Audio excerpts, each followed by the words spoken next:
ಮದುವೆಯಾಗಿ ಕೇವಲ 12 ದಿನಕ್ಕೆ ಗಂಡ ಹೆಂಡತಿ ಬೇರೆ ಬೇರೆಯಾದ ಘಟನೆ ಹಾಸನ ಜಿಲ್ಲೆ ಅರಸೀಕೆರೆಯಲ್ಲಿ ನಡೆದಿದೆ. ಪಟ್ಟಣದ ಮಾರುತಿ ನಗರದ ಶೋಭಾ ಮತ್ತು ಗುರು ಪರಸ್ಪರ ಪ್ರೀತಿ ಮಾಡಿ ಮದುವೆಯಾಗಿದ್ರು. ಕಳೆದ ಜುಲೈ 27ರಂದು ದೇವಾಲಯದಲ್ಲಿ ತಾಳಿ ಕಟ್ಟಿದ ಮೇಲೆ ಸಬ್ ರಿಜಿಸ್ಟ್ರಾರ್ ಕಚೇರಿಯಲ್ಲಿ ಜುಲೈ 31ರಂದು ಮದುವೆ ನೋಂದಣಿ ಕೂಡ ಮಾಡಿಸಿಕೊಂಡಿದ್ರು. ಎಲೆಕ್ಟ್ರಿಷಿಯನ್ ಆಗಿರೋ ಗುರು ಅಂತಿಮ BA ಓದ್ತಿದ್ದ ಶೋಭಾರನ್ನ ಲವ್ ಮಾಡಿದ್ರು.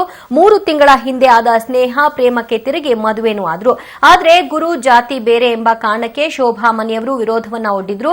ಇದೇ ಕಾರಣಕ್ಕೆ ಅರಸೀಕೆರೆ ನಗರ ಪೊಲೀಸರ ಸಹಾಯ ಪಡೆದು ನನ್ನ ಮೇಲೆ ಹಲ್ಲೆ ಮಾಡಿ ಪತ್ನಿಯನ್ನ ಬಲವಂತವಾಗಿ ಅವರ ಮನೆಗೆ ಕರೆದುಕೊಂಡು ಹೋಗಿದ್ದಾರೆ ಅಂತ ಗುರು ಕಣ್ಣೀರಿಡ್ತಿದ್ದಾರೆ. ನನಗೆ ನನ್ನ ಪತ್ನಿ ಬೇಕು, ಇಲ್ಲವಾದ್ರೆ ನಾನು ಆತ್ಮಹತ್ಯೆ ಮಾಡಿಕೊಳ್ತೇನೆ, ಇಲ್ಲವಾದ್ರೆ ನನಗೆ ದಯಾಮರಣ ಕೊಡಿ ಅಂತ ಒಂದೇ ಸಮನೆ ಕಣ್ಣೀರಿಡ್ತಿದ್ದಾರೆ. 17ನೇ ತಾರೀಕು ನಮ್ಮ ಹೊನ್ನವಳ್ಳಿ ದೇವಸ್ಥಾನದಲ್ಲಿ ಮದುವೆ ಆದವು ಸರ್. ಮದುವೆಯಾಗಿ ಅಲ್ಲಿಂದ ಪಚ್ಚದವ್ರ ಮನೆಗೆ ಬೆಂಗಳೂರಿಗೆ ಹೋಗಿ ಅಲ್ಲಿ ಭಾನುವಾರದವ್ರಿಗಿದ್ದು ಭಾನುವಾರ ಸಂಜೆ ಬಂದು ಇಲ್ಲಿ ಅರಸೀಕೆರೆಯಲ್ಲಿ ನಮಗೆ ಪಚ್ಚದವ್ರ ಮನೇಲಿ ಉಳ್ಕೊಂಡು ಸೋಮವಾರ ಬೆಳಿಗ್ಗೆ ತಾಲೂಕು ಸಬ್ ರಿಜಿಸ್ಟ್ರಾರ್ ಆಫೀಸಿಗೆ ಹೋಗಿ ಅಲ್ಲಿ ಕಾನೂನು ಪ್ರಕಾರ ಎಲ್ಲ ಸರ್ಟಿಫಿಕೇಟು ಸಬ್ಮಿಟ್ ಮಾಡಿ ಅವ್ರ ಒಪ್ಪಿಗೆಯಿಂದನೇ ಮದುವೆ ಆಗಿ ಸರ್ಟಿಫಿಕೇಟು ತೊಗೊಂಡು ಸರ್. ತೊಗೊಂಡಾದ್ಮೇಲೆ ಮಂಗಳವಾರ ಸ್ಟೇಷನಿಂದ ಫೋನ್ ಬಂತೆ, ಬಾರಪ್ಪ ನಿಮ್ಮದು ಫೇಸ್ಬುಕ್ಕಲ್ಲಿ ವಾಟ್ಸಪ್ಪಲ್ಲಿ ನೀವು ಮದುವೆಗಿರೋದು ಸಬ್ ರಿಜಿಸ್ಟ್ರಾರ್ ಆಫೀಸ್ ಎಲ್ಲ ನೋಡಿದ್ದೀವಿ, ಆ ಹುಡುಗಿ ಮನೆಯವರಿಗೆ ಮುಚ್ಚಳಿಕೆ ಬರ್ಕೊಡ್ಬೇಕು ಅಂತ ಆ ಥರ ಹೇಳಿ ಕರೆಸ್ಬಿಟ್ಟು ಸರ್. ಕರೆಸಿ ಒಳಗೆ ಹೋಗ್ತಿದ್ದಂಗೆ ಸರ್ ಸರ್ಟಿಫಿಕೇಟ್ ಇಸ್ಕೊಂಡ್ಬಿಟ್ಟು ನಮ್ಮನ್ನು ಆ ಕಡೆ ಸೆಲ್ ಹತ್ರ ಹಾಕ್ಬಿಟ್ಟು ಅಲ್ಲಿ ಕಟ್ಸ್ಬಿಟ್ಟು ಹುಡುಗರಿಗೆ ತಾಯಿ ಹತ್ರ ಬಿಟ್ಟು ಸರ್ ನಮಗೆ ಹೊಡೆಯೋದು, ಆ ಹುಡುಗಿಗೆ ತೋರಿಸೋದು, ನಮಗೆ ಹೊಡೆಯೋದು, ನೋಡು ನೀನು ಈಗ ತಾಳಿ ಉಂಗುರ ಇವೆಲ್ಲ ತಾಳಿ ಕಾಲುಂಗುರ ಬಿಚ್ಕೊಡ್ದೆ ಹೋದರೆ ನಿಮ್ಮ ತಾಯಿ ತಂದೆ ಜೊತೆ ಹೋಗಿದವ್ರೆ ಅವರಿಗೆ ಹೊಡಿತೀವಿ, ಅವರಿಗೆ ಜೈಲಲ್ಲೇ ಕೊಳೆಂಗೆ ಮಾಡ್ತೀವಿ ಅಂತ ಹೊಡೆಯೋದು, ಹುಡುಗಿ ತೋರಿಸೋದು ಸಖತ್ ಹೊಡೆದ್ರು ಸರ್. ಅವರು ಕೆ ಪ್ರಭಾಕರನ್ ಅವರು ಸರ್, ಸರ್ಕಲ್ ಇನ್ಸ್ಪೆಕ್ಟ್ರು. ನನಗೆ ನನ್ನ ಹೆಂಡತಿ ಬೇಕು ಸರ್, ನನಗೆ ಅಷ್ಟೇ ನಾನು ಕೇಳ್ತಿರೋದು, ಅವಳೆಲ್ಲರೂ ಬರಲಿ ಸರ್, ನನ್ನ ಮುಂದೆ ಬರಬೇಕು, ಅವಳು ಎಲ್ಲವರೂ ನಾನು ಸಾಯ್ತೀನಿ ಸರ್, ಬರ್ಕಲ್ಲ, ನನ್ನ ಹೆಂಡತಿ ಬೇಕು ಅಷ್ಟೇ, ಇನ್ನೇನು ಕೇಳ್ತಾರೆ, ನಂಗೆ ನ್ಯಾಯ ಬೇಕು. ನ್ಯಾಯನೇ ಇಲ್ಲ ಸರ್, ಎಲ್ಲ ದೌರ್ಜನ್ಯ. ನಮಗೇನು ಬೇಕಿಲ್ಲಪ್ಪ, ನನಗೆ ನ್ಯಾಯ ಬೇಕು. ಆ ಹುಡುಗಿ ಸತ್ರೆ ನನ್ನ ಮಗಳ ಮೇಲೆ ಬರಂಗಿಲ್ಲ. ಯಾಕೆ ಕೇಸು ಅವರು ಎದುರಿಸ್ಬಿಟ್ಟಿದ್ದಾರೆ. ನಿನ್ನೆ ಟಮೆಟೇಷನಲ್ಲಿ ಭಾರಿ ಹೊಡೆದ್ಬಿಟ್ರು ಮಾತ್ರ, ಅದು ಒಂದೇ ನನಗೆ ಭಾರಿ ಹೊಟ್ಟೆ. ಅವ್ರು ಕರ್ಕೊಂಡು ಹೋಗಿದ್ರು ನಾನೇನು ಚಿಂತೆ ಮಾಡ್ತಿರ್ಲಿಲ್ಲ. ನಾನು ಇದ್ರಗಡೆ ನಾನು ಕಿಟಕಿಲ್ ಹಾಸಿ ನೋಡಿದ್ರೆ ಕಿಟಕಿ ಮುಚ್ಚೋರು, ಬಾಕಲ್ ಮುಚ್ಚೋರು, ಏನನ್ನ ಯಪ್ಪ ಪೊಲೀಸ್ ಸ್ಟೇಷನಲ್ಲಿ. ನನಗೆ ನ್ಯಾಯ ಕೊಡ್ರಿ ಸ್ವಲ್ಪ, ನನ್ನ ಮಗನಿಗೆ ಏನಾಗಬಾರ್ದು, ನನಗೆ ನ್ಯಾಯ ಬೇಕು. ಹುಡುಗಿ ಕರ್ಕೊಂಡು ಹೋಗಿದ್ರು ಚಿಂತೆ ಮಾಡ್ತಿರ್ಲಿಲ್ಲ. 2 ಮಕ್ಕಳಿಗೆ ಹೇಳ್ದಂಗೆ ಹೊಡೆದ್ಬಿಟ್ಟು ಹಿಂಗ್ ಮಾಡು ಅಂತೇಳಿ ನಾನು ಇದ್ರಗಡೆ ಹೇಳ್ಬೇಕಾದ್ರೆ ಎಷ್ಟು ಕಳಿ ಏನು ಮಾಡ್ಬೇಕು, ನಾನು ಅಲ್ಲೇ ಸಾಯ್ತಿದ್ದೆ. ನಾನು ತಗೊಂಡೋಗಿದ್ದೆ, ನೀರ್ಗಿರ್ ಕುಡಿಸಿ ಆಚೆ ಕಳಿಸ್ಬಿಟ್ರು ಸರ್, ನನಗೆ ಅಲ್ಲಿ ಇಟ್ಕೊಂಡಿಲ್ಲ. ಗುರು ಮತ್ತು ಗುರು ಅವರ ತಾಯಿ ಚಂದ್ರಮ್ಮ ಅವರು ಮಾತನಾಡ್ತಾ ಇದ್ದನ್ನ ನೋಡಿದ್ರಿ. ಪೊಲೀಸರ ದೌರ್ಜನ್ಯ ಯಾವ ಮಟ್ಟಿಗಿದೆ ಅನ್ನೋದನ್ನ ಚಂದ್ರಮ್ಮ ಅವರು ವಿವರಿಸ್ತಾ ಇದ್ರು. ತಾಳಿ ಕಟ್ಟಿದ ಕೇವಲ 12 ದಿನಕ್ಕೆ ನನ್ನ ಪತ್ನಿಯನ್ನ ಬಲವಂತವಾಗಿ ಕರೆದುಕೊಂಡು ಹೋಗಲಾಗಿದೆ. ನಾವಿಬ್ರು ಒಬ್ಬರನ್ನೊಬ್ರು ಒಪ್ಪಿ ಮದುವೆ ಆಗಿದ್ದು, ಯಾವುದೇ ಬಲವಂತ ನಮ್ಮಿಬ್ಬರ ಮಧ್ಯೆ ಇರಲಿಲ್ಲ. ಆದರೆ ಜಾತಿ ವಿಷಯಕ್ಕೆ ಸಂಬಂಧಪಟ್ಟ ಹಾಗೆ ಹುಡುಗಿಯ ಪೋಷಕರು ವಿರೋಧವನ್ನ ಒಡ್ಡಿದ್ರು.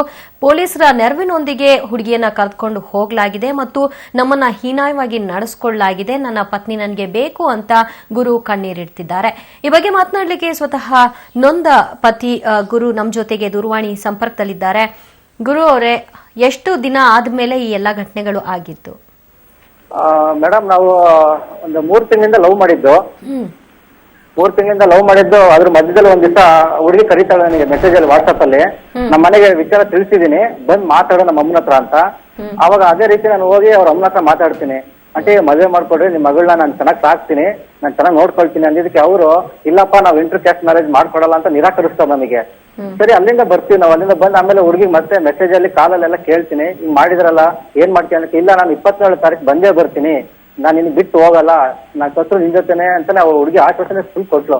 ಆಮೇಲೆ ಅದೇ ರೀತಿ 27ನೇ ತಾರೀಕು ಕಾಲೇಜ್ ಹತ್ರ ನಿಂತಿದ್ದು ನಾವು ನಮ್ಮ ಫ್ರೆಂಡ್ಸ್ ಎಲ್ಲ ಬಂದು ಕುತ್ಕೊಂಡು ಅಲ್ಲಿಂದ ಸೀದಾ ಬಿದ್ರಗುಡಿ ಹತ್ರ ಹೊನ್ನವಳ್ಳಿ ಭೈರವೇಶ್ವರ ಅಂತ ದೇವಸ್ಥಾನ ಇದೆ, ನಮ್ಮ ಮಂದಿರ ದೇವಸ್ಥಾನ ಅದು. ಅಲ್ಲೇ ಹೋಗಿ ಎಲ್ಲ ಫ್ರೆಂಡ್ಸ್ ಎಲ್ಲ ಸೇರಿ, ನಮ್ಮ ಅಪ್ಪ ಅಮ್ಮನೂ ಇದರ ಜೊತೆಲಿ ಎಲ್ಲ ತಾಳಿ ಕಟ್ಟು ಅಲ್ಲೆಲ್ಲ ಮುಗಿಸ್ಕೊಂಡು ಅಲ್ಲಿಂದ ಒಂದ 2 ಗಂಟೆ ಹಂಗೆ ನಾವು ಬೆಂಗಳೂರಿಗೆ ಹೋಗ್ತೀವಿ. ನಾನು ಅವಳು ಇಬ್ಬರೇ ಹೋಗೋದು.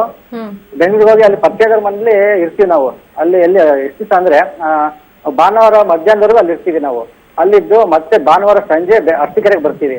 ಅರಸೀಕೆರೆಗೆ ಬಂದು ನಾನು ನಮ್ಮ ಮನೆಗೆ ಹೋಗಲ್ಲ, ನನ್ನ ಪಕ್ಕೇದರ ನಂತರ ಮನೆಗೆ ಹೋಗ್ಬಿಟ್ಟು ಅಲ್ಲಿ ಉಳ್ಕೊಳ್ತೀವಿ. ಮತ್ತೆ ಸೋಮವಾರ ಬೆಳಿಗ್ಗೆ ಸಬ್ ರಿಜಿಸ್ಟ್ರಾರ್ ಆಫೀಸ್ಗೆ ಹೋಗ್ತೀವಿ. ಒಂದು 11 ಗಂಟೆ ಹಿಂಗೆ ಹೋಗ್ತೀವಿ. ಅಲ್ಲಿ ಹೋಗ್ಬಿಟ್ಟು ಎಲ್ಲ ಸಬ್ಮಿಟ್ ಮಾಡ್ಬಿಟ್ಟು ಅಲ್ಲಿ ರಿಜಿಸ್ಟರ್ ಮ್ಯಾರೇಜ್ ಕಾಪಿನೂ ತಗೊಳ್ತೀವಿ. ತಗೊಂಡು ಅದನ್ನ ನನ್ನ ಫೇಸ್ಬುಕ್ಕಿಗೆ ಅಪ್ಲೋಡ್ ಮಾಡ್ತೀನಿ. ಅಪ್ಲೋಡ್ ಆದ್ಮೇಲೆ ಸರಿ ಅಲ್ಲಿ ಅಪ್ಲೋಡ್ ಆಯ್ತು. ಅಲ್ಲಿಂದ ನಾವು ಕಡೂರ್ಗೆ ಹೋಗಿ ನಮ್ಮ ಎಳ್ನಾಡು ಸಂಸ್ಥೆಗೆ ಹೋಗಿ ಅಲ್ಲಿ ನಮ್ಮ ದೀಕ್ಷೆ ಕೊಟ್ಕೊಂಡು ನಮ್ಮ ಜಾತಿ ಸೇರ್ಸ್ಕೊಳ್ಳೋಣ ಅಂತ ಹೋಗಿ ಅಲ್ಲಿಂದ ವಾಪಸ್ ಬಂದು ಮಲ್ಕೊಳ್ತೀವಿ ಅಲ್ಲೇ ನಮ್ಮ ಪಕ್ಷದವ್ರ ಮನೇಲೆ. ಮಂಗಳವಾರ 11 ಗಂಟೆಗೆ ನನ್ಗೊಂದು ಕಾಲ್ ಬರುತ್ತೆ ಪೊಲೀಸ್ ಸ್ಟೇಷನ್ ಇಂದ. ನೋಡಪ್ಪ ನಿಂದು ಮ್ಯಾರೇಜ್ ಸರ್ಟಿಫಿಕೇಟ್ ಎಲ್ಲ ನಾವು ನೋಡಿದೀವಿ, ನೀನ್ ಬಂದು ನಿಮ್ಮ ಅದೇನು ಹುಡುಗಿರ ಮನೆಗೆ ಮುಚ್ಚಳಿಕೆ ಬರ್ಕೊಟ್ಟು ನೀನ್ ಕರ್ಕೊಂಡೋಗಪ್ಪ ಅಂತ ಕರೀತಾರೆ.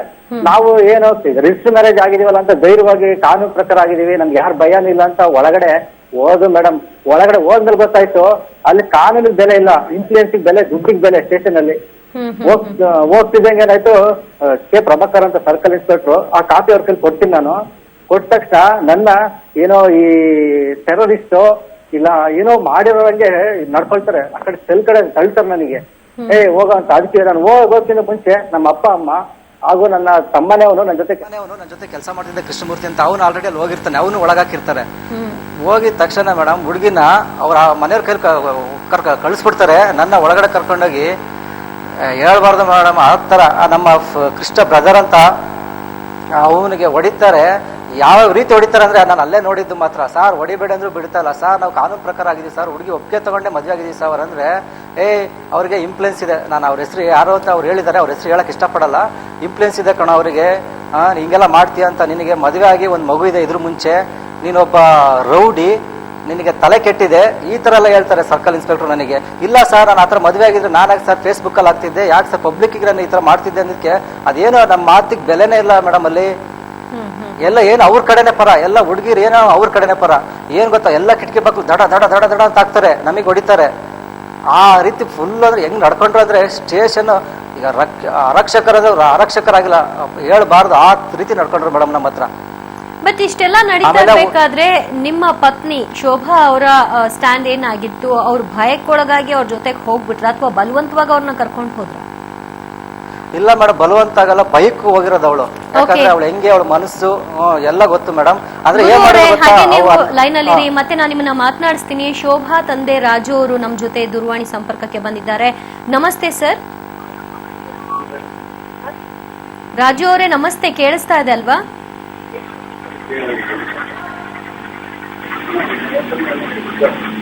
ಓಕೆ, ಸಂಪರ್ಕ ಸಾಧ್ಯ ಆಗ್ತಾ ಇಲ್ಲ, ಮತ್ತೆ ಸಂಪರ್ಕ ಮಾಡಿ ಈ ಬಗ್ಗೆ ಮಾತನಾಡೋಣ. ಎಸ್ ಗುರು ಅವರೇ ಹೇಳಿ, ನಿಮ್ಮ ವೈಫ್ ಹಾಗಿದ್ರೆ ಇಷ್ಟಪಟ್ಟು ಅವ್ರ ಜೊತೆಗೆ ಹೋಗಿಲ್ಲ, ಭಯಕ್ಕೆ ಹೋಗಿದ್ದಾರೆ ಅಂತ.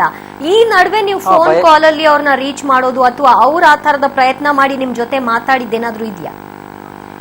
ಇಲ್ಲ ಮೇಡಮ್, ಇಲ್ಲಿಂದ ಹೋಗ್ಬೇಕಾದ್ರೆ ಅವರ ಸಿಮ್ಗಳನ್ನೆಲ್ಲ ಆಲ್ರೆಡಿ ಅವಳೇ ರಿಮೂವ್ ಮಾಡಾಕಿದ್ಲು. ಹಂಗಾಗಿ ಫೋನ್ ಅಲ್ಲಿ ಯಾವ ಸಿಮ್ ಇಲ್ಲ, ಕಾಂಟ್ಯಾಕ್ಟ್ ಯಾವ ಇಲ್ಲ ಮೇಡಮ್. ಸೊ ಈಗ ನಿಮ್ಮ ಹತ್ರ ಕಾನೂನು ಪ್ರಕಾರವಾಗಿ ನಿಮ್ಮ ಮದುವೆ ಸಿಂಧು ಅನ್ನೋದಿಕ್ಕೆ ಎಲ್ಲಾ ರೀತಿಯಾದಂತಹ ದಾಖಲೆಗಳಿವೆಯಾ ಅಥವಾ ಅವನು ಕೂಡ ಅರ್ಧ ಹಾಕ್ಬಿಟ್ಟಿದಾರ? ಇಲ್ಲ ಮೇಡಮ್, ನಮಗೆ ಸಬ್ ರಿಜಿಸ್ಟರ್ ಮೇಡಮ್ ಅವರು ಶಾಜಾ ಅಂತ ಏನೋ ಅವ್ರಿಗೆ 2 ಕಾಪಿ ಕೊಟ್ರು ನಮಗೆ. 2 ಕಾಪಿ ನಾವೇನ್ ಮಾಡುದು, 1 ಕಾಪಿ ತಗೊಂಡು ಪೊಲೀಸ್ ಸ್ಟೇಷನ್ಗೆ ನಾನು ಮತ್ತೆ ನನ್ನ ಹೆಂಡತಿ ಶೋಭಾ ಇಬ್ರು ಹೋದು ಒಳಗಡೆ. ಇನ್ನೊಂದು ಕಾಪಿ ನನ್ನ ಹತ್ರ ಇದೆ ಮೇಡಮ್, ಇನ್ನು ಒರಿಜಿನಲ್ ಕಾಪಿ ಇದೆ. ಓಕೆ, ನಿಮ್ಮ ಮದುವೆ ಸಂದರ್ಭದಲ್ಲಿ ನಿಮ್ ತಂದೆ ತಾಯಿ ಕೂಡ ಜೊತೆಗಿದ್ರ? ಹೌದು ಮೇಡಮ್, ಜೊತೆಲಿದ್ರು ಮೇಡಮ್. ನೀವು ಈ ಮದುವೆ ಮಾಡ್ಕೊಳ್ಳೋದಕ್ಕೂ ಮೊದಲು ಒಂದ್ಸರಿ ಅವ್ರ ಜೊತೆಗೆ ನೇರ ಮಾತಾಡ್ಬಿಟ್ಟು ಈ ತರದೊಂದು ನಿರ್ಧಾರಕ್ಕೆ ಬಂದಿದ್ದೀವಿ, ಏನ್ ನಿಮ್ಮ ಅಭಿಪ್ರಾಯ ತಿಳಿಸ್ಬಿಡಿ ಅಂತ ಕೇಳಬಹುದಿತ್ತಲ್ವಾ? ಅರ್ಜೆಂಟ್ ಮಾಡ್ಬಿಟ್ರಿ ಅಂತ ಅನ್ಸುತ್ತಾ ಗುರು ಅವ್ರ? ಇಲ್ಲ ಮೇಡಮ್, ಅವರ ಹುಡುಗಿಯರ ತಾಯಿ ಕೈಲೇ ಮಾತಾಡಿದೀವಿ.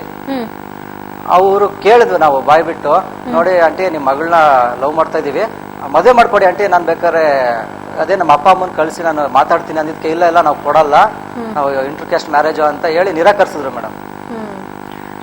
ಏನ್ ಇನ್ಫ್ಲೂಯೆನ್ಸ್ ಅಂತ ಪೊಲೀಸರು ಆ ರೀತಿಯಾಗಿ ನಡ್ಕೊಳ್ಳೋದಿಕ್ಕೆ? ನಿಮ್ಮ ಹತ್ರ ಪೂರಕ ದಾಖಲೆಗಳೆಲ್ಲವೂ ಕೂಡ ಇದ್ರೂನು ಕೂಡ ಈ ತರ ನಡ್ಕೊಳ್ಳೋ ಹಾಗಿಲ್ಲ, ಪೊಲೀಸ್ ಸ್ಟೇಷನ್ ಅಲ್ಲಿ ಸಂಧಾನ ಮಾಡೋ ಹಾಗಿಲ್ಲ, ಇನ್ನೊಬ್ಬರ ಪರವಾಗಿ ವಕಾಲತ್ ವಹಿಸೋ ಹಾಗಿಲ್ಲ. ಅವರು ನಿಷ್ಠೆಯಿಂದ ಕರ್ತವ್ಯ ಮಾಡ್ಬೇಕು. ಅದು ಬಿಟ್ಬಿಟ್ಟು ಒಬ್ಬರ ಪರವಾಗಿ ನಿಂತ್ಕೊಂಡು ಇನ್ನೊಬ್ಬರಿಗೆ ಅನ್ಯಾಯ ಎಸಗ್ತಾರೆ ಅಂತಂದ್ರೆ ಏನ್ ಇನ್ಫ್ಲೂಯೆನ್ಸು ಅಂತ ಈಗ ನನಗೆ ನನಗೆ ಒಳಗೋದ್ಮೇಲೆ ಮೇಡಮ್ ಗೊತ್ತಾಗಿದ್ದು, ಪೊಲೀಸ್ ಸ್ಟೇಷನ್ ಏನ್ ಆಗ್ತಾ ಇದೆ ಅನ್ನೋದು ಹೊರಗಡೆಯಿಂದ ಗೊತ್ತಾಗಲ್ಲ, ಅಲ್ಲಿ ಹೋಗಿ ಅನುಭವಿಸೋರಿಗೆ ಗೊತ್ತಾಗತ್ತಲ್ಲ ಏನ್ ನಡೆಯುತ್ತೆ ಅಂತ. ಯಾರು ಒಬ್ಬ ಪೀಸಿಂದ ಹಿಡ್ಕೊಂಡು ಯಾರು ನಮಗೆ ಸಪೋರ್ಟ್ ಇಲ್ಲ. ಏನಾಯ್ತಪ್ಪ, ಏನ್ ಮಾಡ್ಕೊಂಡ್ರಿ, ಅದೇನ್ ಏನಿಲ್ಲ ಮೇಡಮ್, ಒಳ್ಳೆ ರೌಡಿಗಳಿಗೆ ಹೊಡಿತಾರಲ್ಲ ಆ ತರ, ಅಷ್ಟೇ ಅವ್ರದ್ದು. ಈಗ ನೀವು ಏನ್ ಮಾಡ್ಬೇಕು ಅಂತಿದ್ದೀರಾ ಮೇಡಮ್? ನಾನು ಯಾರ ಹೆಸರು ಹೇಳಕ್ ಇಷ್ಟಪಡಲ್ಲ. ನನಗೇನ್ ಗೊತ್ತಾ, ನನ್ನ ಹೆಂಡತಿ ಬೇಕಷ್ಟೇ, ನಾನು ಏನು ಕೇಳ್ತಾ ಇಲ್ಲ ಇಲ್ಲಿ. ನನಗೆ ನನ್ನ ಹೆಂಡತಿ ನನ್ನ ಜೊತೆ ಕಳ್ಸ್ಕೊಡಿ, ನಾನು ಅವಳ ಜೊತೆ ಬದುಕ್ತೀನಿ. ಹೋಗಿದ್ರ ಅವ್ರ ಮನೆಗೆ ಮತ್ತೆ ಇಲ್ಲ ಮೇಡಮ್ ಅವ್ರ ಮನೆಗೆ ಹೋಗಿಲ್ಲ. ಪ್ರಯತ್ನ ಮಾಡ್ಬೋದಿತ್ತಲ್ವಾ ಗುರು ಅವರೇ? ಈಗ ನೀವು ನಿಮ್ಮ ವೈಫ್ ಜೊತೆಗೆ ಮಾತಾಡೋದಕ್ಕೆ ಯಾವ ಕಾಂಟ್ಯಾಕ್ಟ್ಸು ಇಲ್ಲ, ಮೊಬೈಲ್ನೆಲ್ಲ ಕಿತ್ಕೊಂಡ್ಬಿಟ್ಟಿದ್ದಾರೆ, ಸಿಮ್ ಕಿತ್ ಬಿಸಾಕಿದ್ದಾರೆ ಅಂತೀರಿ. ಸೊ ಇನ್ ಹೇಗೆ ನೀವು ಅವ್ರ ಜೊತೆಗೆ ಮಾತಾಡೋದು? ಗ್ಯಾಪ್ ಆಗೋದ್ರೆ ಅವ್ರ ಬ್ರೈನ್ ವಾಶ್ ಮಾಡಿ, ಅವ್ರ ಮೈಂಡ್ ಡೈವರ್ಟ್ ಮಾಡಿ, ನಾಳೆ ದಿನ ನಿಮ್ಮ ವೈಫ್ ಕೂಡ ನನ್ಗೆ ಇವ್ರು ಬೇಡ ಅಂತ ಅಂದ್ಬಿಟ್ರೆ ಏನ್ ಕಥೆ? ಮೇಡಮ್ ನಾನು ನಂಬಿದ್ದೀನಿ, ನನ್ನ ಪ್ರೀತಿ ಮೇಲೆ ನಂಬಿಕೆ ಇದೆ. ಯಾಕಂದ್ರೆ ಅವಳ ಮನ್ಸು ನಾನು ಚೆನ್ನಾಗಿ ಅರ್ಥ ಮಾಡ್ಕೊಂಡಿದ್ದೀನಿ. ಅವಳು ಆ ರೀತಿ ಹೇಳಲ್ಲ ಮೇಡಮ್. ಎಲ್ಲಾ ಪ್ರೀತಿನೂ ಹೀಗೆ ಇರುತ್ತೆ ಗುರು ಅವರೇ. ಬಟ್ ಯಾವ್ಯಾವ ಒತ್ತಡಗಳನ್ನ ಅವ್ರ ಮನೆಯವ್ರು ತರ್ತಾರೋ ಗೊತ್ತಿಲ್ಲ. ಆ ಒತ್ತಡಕ್ಕೆ ಭಯ ಬಿತ್ಕೊಂಡು ಅವ್ರು ಏನ್ ಬೇಕಾದ್ರೂ ಮಾಡ್ಬೋದಲ್ವಾ? ಹೌದು ಮೇಡಮ್, ಮಾಡ್ಬೋದು ಮೇಡಮ್. ಸೊ ಈಗ ನಿಮ್ ಪರವಾಗಿ ನಿಂತು ನಿಮ್ ಜೊತೆಗೆ ಮಾತನಾಡೋದಕ್ಕೆ ಯಾರು ಇಲ್ವಾ? ಮೇಡಮ್ ಯಾರಿಲ್ಲ ಮೇಡಮ್ ನಮ್ಮ ಜೊತೆ. ನಮಗೆ ಇದ್ದಿದ್ದೆ ಕಾನೂನು ಅಂತ ಒಂದೇ ಒಂದಿತ್ತು, ಅಷ್ಟೊಂದು ನಂಬಿಕೆ ಇತ್ತು. ಹಂಗಾಗಿ ನಾವು ಒಳಗಡೆ ಹೋದು. ಇನ್ನೇನು ಕಾನೂನು ಪ್ರಕಾರ ಎಲ್ಲ ಇದೆಯಲ್ಲ, ಯಾರು ನಮ್ಮನ್ನು ದೂರ ಮಾಡ್ತಾರಂತ ಹೋದ ಮೇಲೆ ಗೊತ್ತಾಗಿತ್ತು ಮೇಡಮ್. ಕಾನೂನು ಅಲ್ಲ, ಕಾನೂನಿಗೆ ಬೆಲೆ ಇಲ್ಲ. ಏನಿದ್ರು ಇನ್ಫ್ಲೂಯೆನ್ಸು, ಹಣ ಎರಡಕ್ಕೆ ಅಲ್ಲಿಗೆ ಇರೋದು.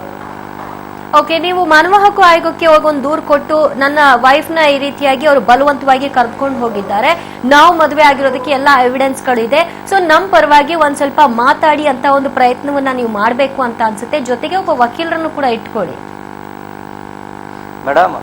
ಅದನ್ನು ಮಾಡಿದ್ವಿ ಮೇಡಮ್ ನಾವು. ಆದ್ರೆ ಏನ್ ಗೊತ್ತಾ, ಇಲ್ಲಿ ಇನ್ಫ್ಲೂಯೆನ್ಸ್ ಅಂತ ಬಂದುವಾಗ ಯಾರು ಮುಂದ್ ಬರಕ್ ಎದುರ್ತಾರೆ ಮೇಡಮ್. ಸಾಕ್ಷಿ ಮುಂದೆ ಯಾವ ಇನ್ಫ್ಲೂಯೆನ್ಸ್ ರೀ? ನೋಡೋಣ. ಹಂಗೆ ಅನ್ಕೊಂಡಿದ್ದೆ ಮೇಡಮ್ ನಾನು. ಸಾಕ್ಷಿ ಮುಂದೆ ಹೇಳ್ತೀನಿ, ನನ್ನ ಆಧಾರ ಎಲ್ಲ ಇದ್ದು ನನಗೆ ಯಾರು ಭಯ ಇಲ್ಲ, ಕಾನೂನು ಇದೆ ಅಂತ ಹಂಗ ಅನ್ಕೊಂಡೆ ಒಳಗಡೆ ಹೋದೆ. ಅಲ್ಲಿ ಗೊತ್ತಾಯ್ತು ಹೋದ್ಮೇಲೆ ಇಲ್ಲಿ ಸಾಕ್ಷಿ ಆಗ್ಲಿ ಏನಿಲ್ಲ, ಎಲ್ಲ ಇನ್ಫ್ಲೂಯೆನ್ಸ್ ಇದ್ರೆ ಏನ್ ಬೇಕಾದ್ರೂ ಮಾಡ್ಬೋದು. ಓಕೆ, ಬಹುಶಃ ಶೋಭಾ ಸ್ಟ್ರಾಂಗ್ ಆಗಿದ್ಕೊಂಡು ಅವರು ಮನೆ ಬಿಟ್ಟು ಹೊರಗೆ ಬರುವಾಗ ಇದ್ದಂತಹ ಒಂದು ಸ್ಟ್ರಾಂಗ್ ಮೈಂಡ್ ಈಗಲೂ ಕೂಡ ಇದ್ದು ನಿಮ್ ಜೊತೆಗೆ ಅವ್ರು ಬರ್ಬೇಕು ಅಂತ ಅನ್ಸುತ್ತೆ. ಯಾರು ಏನ್ ಮಾಡಿದ್ರು ಕೂಡ ಅವ್ರ ಮನ್ಸು ಬದಲಾಗಬಾರ್ದು ಅಂತ ಅನ್ಸುತ್ತೆ. ಅದೊಂದೇ ನಿಮ್ಗಿರುವಂತಹ ದಾರಿ. ಥ್ಯಾಂಕ್ ಯು ಗುರು ಅವರೇ. ಆದಷ್ಟು ಬೇಗ ನೀವಿಬ್ರು ಒಟ್ಟಾಗ್ರಿ ಅನ್ನೋದು ನಮ್ಮ ಅಭಿಪ್ರಾಯ ಕೂಡ.